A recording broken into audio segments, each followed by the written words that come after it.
우리 생명을 가장 위협할 수 있는 뇌 질환에 대한 얘기인데요. 가장 흔한 뇌 질환은 어떤 것이 있고 어떤 증세가 나타나는가. 그러니까 우리가 알고 있는 단어 중에 뇌졸중, 그러니까 중풍이라고 하는 뇌졸중이라는 단어가 있죠. 뇌졸중은 뇌경색과 뇌출혈을 포함하는 것이고, 대표적으로 우리가 알고 이제 요즘 많이 문제가 되고 있는 치매나 알츠하이머성 질환도 여기에 속한다고 합니다. 뇌경색과 뇌출혈에 대한 정확한 예후나 또 병원에서 치료받고 나서 향후 이제 그리고 난 뒤에 우리에게 오는 상태로 봐야 되기 때문에 그 질환을 직접적으로 치료하는 개념으로 보면은 안 된다. 그 교수님에게 뇌 질환에 대해서 케어하는 방법, 수기하는 방법을 이제 보여달라고 하셨습니다.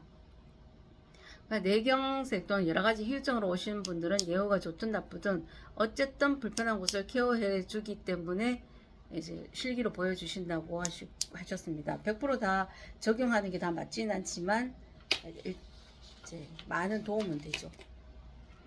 뇌질환 테크닉 이제 교수님이 실기로 보여주시는 뇌질환 테크닉 먼저 순서가 이제 내장기 운동성 살리기 그리고 마비 부위를 케어하고 그 호흡부를 유도하는 수기를 하고 마비된 감각을 주의해서 관리를 하고 그리고 관절을 그립한 상태에서 좀 관절을 꼭 잡은 상태에서 관리를 하라고 그러고 척수신경의 활성화 이렇게 순서를 이렇게 쭉 해주셨는데요. 먼저 이제 내장기 운동성을 살리는 거는 편마비가 오게 되면 내장의 기능도 원활하지 않기 때문에 의도적으로 그러니까 우리가 위장의 포인트를 잡아서 위장을 이렇게 내려주는 동작 그리고 간의 포인트를 잡아서 간을 이렇게 돌려주는 시계 반대 방향으로 돌아가는 그 돌려주는 동작 또는 소장을 눌러서 소장을 자극하는 동작 또 이제 소장이 이제 오른쪽부터 있고 왼쪽으로 떨어져 있기 때문에 왼쪽에서 오른쪽으로 밀어주는 동작 이런 동작들을 반복해서 내장기들이 일정한 운동성을 한번 건드려 주는 것이 중요하고 그리고 이제 마비 부위 케어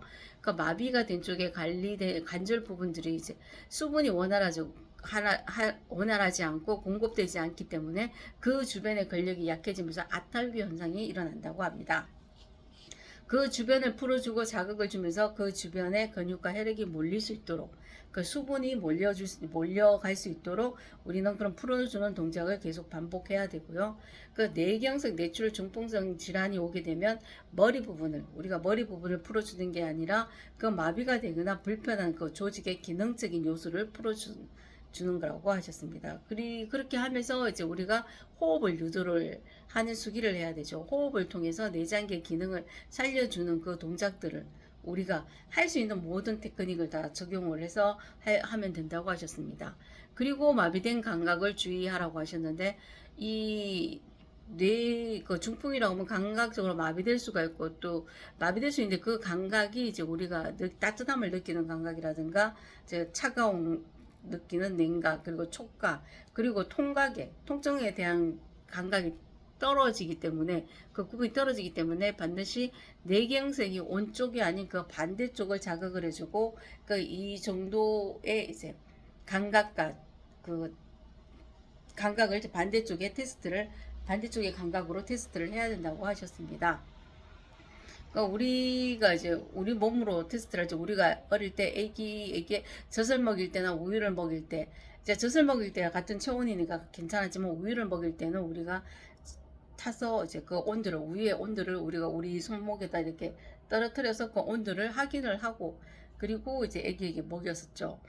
그러니까 이분들은 이제 중풍 환자들은 이제 온도의 감각이 많이 떨어지기 때문에 갑자기 뜨거운 게 닿거나 또는 통각이 없기 때문에 너무 강하게 움직이게 되면 조직이 다치거나 수분력이 떨어진 상태이기 때문에 그러한 상태에서 움직이게 되면 우리가 인대나 근에 손상을 받게 되니까 그리고 이제 꼭 받게 되기도 하고 또 하나가 이제 뼈와 뼈 사이에 그 근력이 떨어져서 아탈고 현상이 일어나게 되죠. 그렇기 때문에 동작을 취할 때도 그곳에 이제 그 관절 부위의 가동성의 범위를 넘어가지 않도록 하고 우리가 이제 관절의 그립이라 그래서 우리가 어깨를 만질 때는 반드시 이 손을 어깨 관절을 그립한 상태에서 또 이제 어깨 운동성 그리고 이제 팔꿈치를 우리가 여기를 관리를 할 때도 팔꿈치를 잡고 딱 그립한 상태에서 팔꿈치의 그 움직임을 이제 관절을 꼭 잡고 풀어주는 그러한 동작들을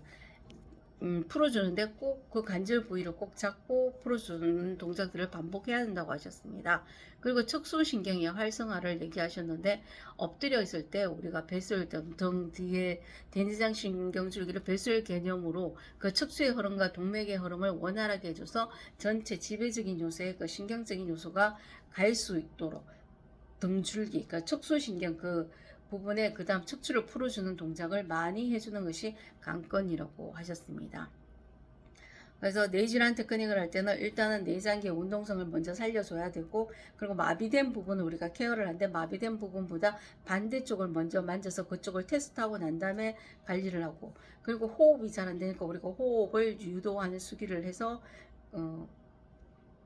맞아. 마비된 부위 케어할 때, 그러니까 뇌보다는 마비된 그 부분의 기능적인 부분을 케어를 해주라 그러셨고, 그 호흡을 이제 유도를 하고, 그리고 마비된 부분의 그 감각의 이 통증이라든가 온각, 냉각에 대한 그런 촉각에 대한 감각이 떨어져 있기 때문에 그 반대쪽, 멀쩡한 쪽의 그 감각 부분을 테스트해서 해 관리를 케어를 해주라고 하셨습니다. 그리고 관절을 케어할 때 그 부분을 반드시 그 부분이 수분이나 혈액순환이 저하되어 있기 때문에 그 부분을 반드시 관절 부위를 꼭 잡고 그립한 상태에서 그 가동성을 케어해 주라고 하셨고요.